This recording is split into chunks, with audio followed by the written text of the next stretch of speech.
2025년에 출제위원들이 누가 될 것인지를 우리는 알고 있어요. 저는 알고 있거든요. 세 부류예요. 세 부류. 세 부류요? 예. 누군가는 첫 번째가 학교에서 학생들이 시험을 치르잖아요. 3월 달에 시험을 치르기도 하고 4월에 시험을 치르고 하다가 수능이 가까워지면 가까워질수록 모의고사를 많이 시험을 치죠. 근데 시험을 많이 치면 칠수록 좋은 학생이 있고 시험은 칠수록 불리한 학생이 있어요. 안 좋은 학생이 있어요.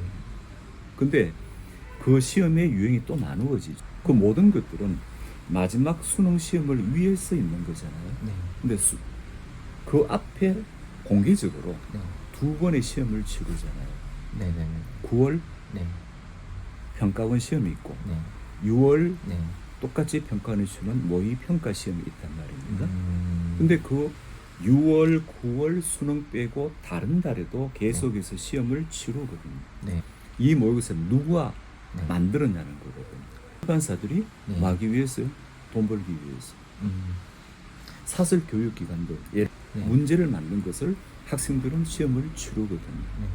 근데 그것들은 전혀 필요가 없거든요. 그럼 뭐가 필요한가 하면은 3월 달에 시험 치르는 것이 서울시 교육청에서 만든 문제예요. 그 다음에 4월 달이 경기도 교육청에서 만든 문제예요. 그래서 저는 학생들에게 이렇게 이야기하거든요. 3, 4, 6, 9 기출문제.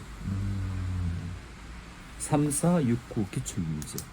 그래서 시중에 출판사에서 만든 책을 보면 학생들이 제가 했는 말이 무슨 뜻인 줄 알아요. 출판사에서는 3, 4, 6, 9 기출 문제만 실어야 되는데 거기에다가 다른 문제들을 실어요. 실어서 팔고 있거든요. 그러면 의문점이 들지 않나요? 왜 3, 4, 6, 9 기출 문제냐? 를 물어야 되거든요. 그럼 저는 이렇게 답변합니다. 수능 출제위원들은 누구일까요? 대학 교수님들? 교수님들의 역할은 또 다르겠죠.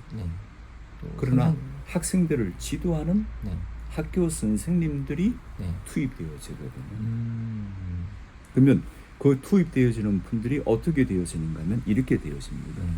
간단히 이야기하면 올해 2024년이니까 학생들이 준비하게 되면 2025가 되겠죠. 그런데 2025년에 출제위원들이 누가 될 것인지를 우리는 알고 있어요. 저는 알고 있거든요. 세 부류예요. 세 부류. 세 부류요? 예. 누군가는 첫 번째가 작년에 수능 출제위원들로 가셨던 분들 중에서 평가원이 평가를 해보겠죠. 이 선생님은 문제의 참신성, 적절성 다 따져보게 되겠죠. 성실성. 그래서 그분들 중에서 3분의 1을 스테이시켜요. 물론 그 중에 3분의 2는 밖에 빠져나가죠. 대기하고 있습니다. 어디에서요? 출판사에서. 거금의 돈을 주면서 당신이 수능 문제가 어떻게 만들어지는지를 알지 않느냐. 당신이 만들어보지 않았느냐. 그럼 그 문제를 우리에게 팔아라. 해서 출판사 문제가 나오거든요. 그래서 3분의 1이 올해 수능의 출제위원으로 들어갑니다. 그럼 나머지 두 부류가 궁금하잖아요. 이 두 부류가 누군가 하면은 3월 달이 어디라 그랬었죠? 서울시 교육청. 그 다음에 4월이 경기도 교육청이라고 했죠. 이분들 중에서 일정한 기간이 되어지면 사라져버려요. 어디로요? 출제위원으로 들어간다는 겁니다. 근데 이분들이 남겨줬잖아요. 뭐를 통해서요? 문제. 3월달 이제 한 달도 안 남았죠. 며칠 지나면 3월 7일쯤 되어지면은 학생들이 3월 모의고사 시험을 치르거든요. 그게 내가 국어 선생님인데 내가 문제를 낸다면 나는 이렇게 문제를 낼 테니까 준비를 해라고 해서 남겨주고 사라지거든요. 근데 재밌는 것은 학생들은 3월달 모의고사 끝나고 나면은 학생들의 행태는 어떻게 벌어지죠? 절망하죠. 절망해서 게임을 하는 친구. 네. 근데 어차피 교육도 피라미드잖아요. 네. 스카이 갈 친구들은 네. 그 정보를 제가 금방 했네. 이 정보를 알고 나서 3월 문제에 대해서 네. 철두철미하게 완벽하게 문제를 분석하거든요. 오. 그 분석 방법은 제가 좀 이따 말씀드리도록 완전 하고. 꿀팁이네요, 이거. 네. 그 다음에 그럼 이제 3월달, 4월달이 네. 3분의 1이 형성되어지겠죠. 나머지 한 부류가 있어야 되잖아요. 네. 그 부류가 누군가 하면 6월, 9월 평가 문제를 내시는 분들입니다. 아. 저는 학생들에게 네. 솔직히 제가 30년 넘게 사교육에 몸담으면서 학생들을 지도한 결과 네. 수능은 1년이면 기간이 넓면 넓수록 좋겠지만 네. 정말 마음 먹고 하면 네. 방학 때부터 네. 100일만 네. 100일만 네. 원리를 정확하게 알고 하면 네. 스카이는 힘들지만 네. 서성 한이는 충분히 갈 수가 있죠. 음. 어느 정도의 실력이 되어진다면 그 친구들은 네. 스카이로 갈 수가 있다는 거죠. 그럼 커트라인으로 한 등급이 네. 그러니까 간단히 이야기한다면 네. 스카이 대학이라면 1111이 돼야 되잖아요. 네네네. 근데 그렇게 해보자고요. 네. 그러면 111이 돼야 되는데 학생들이 1111이 아닌 퐁당퐁당 할 수가 있잖아요. 네네네. 1211이 있을 수도 있고 1212 아니면 1213이 될 수도 있는 부분이잖아요. 네. 그러면 이 1111이 되는 애들은 뭘 가지고서 나중에 수능을 낼까요? 무엇을 가지고서요? 어떤 근거 있어야 되잖아요. 네네네. 학교 선생님 마찬가지 지도할 때 근거 있어야 되잖아요. 네. 그 근거를 저는 말씀드렸거든요. 3월달 서울시 교육청에서 4월달 인천 아니면 경기도 문제에서 또 똑같이 서울대 갈 수 있는 성적이 되어졌으니 네. 그것이 지속되어져서 6월달에도 9월달에 나왔으니 네. 너는 수시를 냈었을 때는 서울대로 내자. 네. 연대로 가자, 고대로 가자는 것이 결정되어지는 거거든요. 그러면 네. 그 학생들이 그렇게 쭉 나왔었는데 똑같이 마지막 수능에서 네. 그렇게 성적이 나오는가요? 안 나오죠. 안 나오죠. 네. 그 이유는 또 뭘까요? 그러니까 학생들이 모의 시험 문제와 실전에 있어서의 학생들의 담대함. 네. 두 번째, 네. 우리 빙산 있잖아요. 네. 빙산이 있으면 3, 4, 6, 9에서 1등급 찍었을 때 그 학생들은 네. 빙산에서 위에 나 있는 것보다는 밑에 있는 것이 더 크잖아요. 네. 근데 이 친구들은 내가 1111을 받았었으니 네. 계속해서 1이 나온다고 생각하고 했다는 거죠. 즉 무슨 말인가 하면 자기가 이 맞춘 것이 정확하게 맞췄느냐? 정확한 실로 맞췄는가? 아닐 수가 있잖아요. 찍어서 맞출 수도 있는 부분이잖아요. 네. 근데 그 약점들이 수능에서 드러나 버리는 거죠. 그래서 뭐 하는가 하면 이거 진짜 고급 비밀이거든. 영업 비밀이거든요. 네. 모의고사 시험을 끝나고 나면은 반드시 네. 오답 노트를 만들으라고 하잖아요. 네. 그럼 어떻게 만들죠, 학생들이? 네. 보통 어떻게 하는가 하면 시험 문제지 틀린 것이 있으면 가위 또는 칼로서 쭉쭉쭉쭉 오려서 네. 붙이는 거죠. 네. 노트에다. 네. 붙이고 난 다음에 금방 이야기했는 것처럼 그렇게 들어가거든요. 네. 근데 저는 그렇게 하면 안 된다고 이야기하거든요. 철두철미하게 틀린 것은 네 가지라는 겁니다. 네. 오답, 네. 함정과 실수와 네. 약점이거든요. 이 네 가지 구분되어지나요? 약점은 알 수가 있잖아요. 네.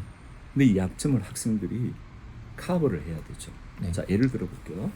3월 7일 날 가정하고 3월 7일 날 서울시 교육청 시험을 치르게 되어지면 네. 학생들의 반응은 어떻게 됐다고? 하는 네. 절망. 얘들은 분명히 거기에 대해서 공부를 하는 친구들 이야기해 볼게요. 네. 오답 노트를 만들었을 때 네. 그 오답 노트를 만들면 언제까지? 네. 언제까지 그 시험 문제를 네. 완벽하게 자기 것으로 만들어야 될까요? 좀 다른 이야기 해볼게요. 네.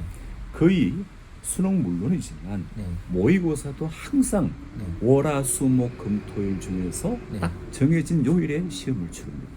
수요일인가요? 목요일입니다. 아, 뭐. 목요일 시험 치르게 되어지면 학생들의 반응은 네. 아까 이야기했다시피 게임하라고 하는 친구들이 있고 네. 망쳤다고 해서 화를 분노를 표출하는 친구 있지만 정말 이 친구들이 명문대를 갈 친구들, 스카이를 가는 친구들은 다르다는 거예요. 바로 그날 당일 시험 문제를 다시 복기를 한다는 거죠.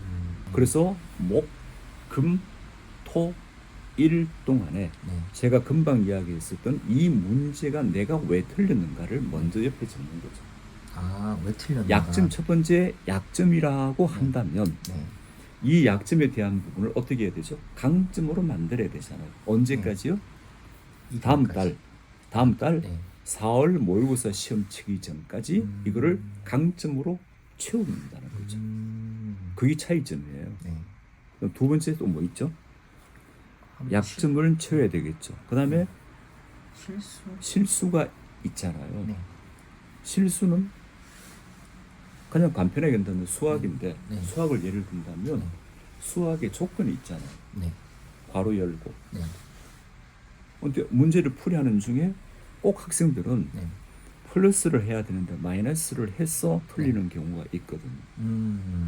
가장 간단한 것인데 불구하고 그 행태가 네. 3월 달에 나타났는데 불구하고 충분히 출제위원들은 이거를 너가 4월 달까지 아니면 수능 때까지 채워야 된다? 네. 경고를 준데 불구하고 이번에 그냥 내가 잠시 실수했을 뿐이에요. 건너간다는 거죠. 그게 저는 언제까지? 수능 날까지 이어진다는 거예요. 함정과 오답. 오답. 네. 차이는 뭘까요? 누가 만들어내는 걸까요? 함정은 출제위원들이 네. 만들어내고 그렇죠. 오답은 오답은요? 제가. 학생이죠. 네. 오답. 네. 그러면 이 오답이라고 하는 것을 학생이 이 문제를 내가 분석해 봤을 때 내가 틀린 이유가 오답이 되어지면 네. 어떻게 해야 될까요? 오답을 왜 오답을 했었는지를 네. 너는 시험 치고 난 이후 몇 시간이 지나고 난 다음에 네가 들어가는 거야. 아니 말고 너가 다시 정 아니라면 그 문제를 지금 다시 문제를 풀어보라고 함에도 불구하고 똑같이 틀린다면 아니면 돌아가서 그 당시에 내가 왜 그렇게 오답을 했는가에 대한 부분을 반드시 서술하라고 하거든요. 그 문제표다가 나는 그때 이 문제를 풀 때 이렇게 생각을 했었고 이런 조건이기 때문에 이런 공식을 가지고서 이 문제에 접근하면 된다고 생각했었는데 아니었다. 그게 만약 욕지거리가 나온다면 욕까지 적어 괜찮아. 욕을 적어야 돼. 그래야만이 네가 오답 노트가 네. 하는 이유가 되는 거야. 그러면 그런 분들 쭉 적게 되어질 것 아니겠습니까? 네. 그럼 하게 될까요? 일단 거기서 잠깐 멈추고 해볼게요. 네. 나머지 그러면 함정은요? 함정은 출제위원들이 틀리게 출제위원들이 하려고. 만드는 거잖아요. 네. 그러니까 제가 이야기했던 것처럼 수능은 누구하고의 싸움이라고요? 출제위원하고 나하고 싸움이에요. 네. 이 문제에서 출제위원들이 나로 하여금 틀리게 하기 위해서 이렇게 함정을 파놓았구나. 네. 이 함정에 내가 빠졌구나. 그 원인이 무엇인가?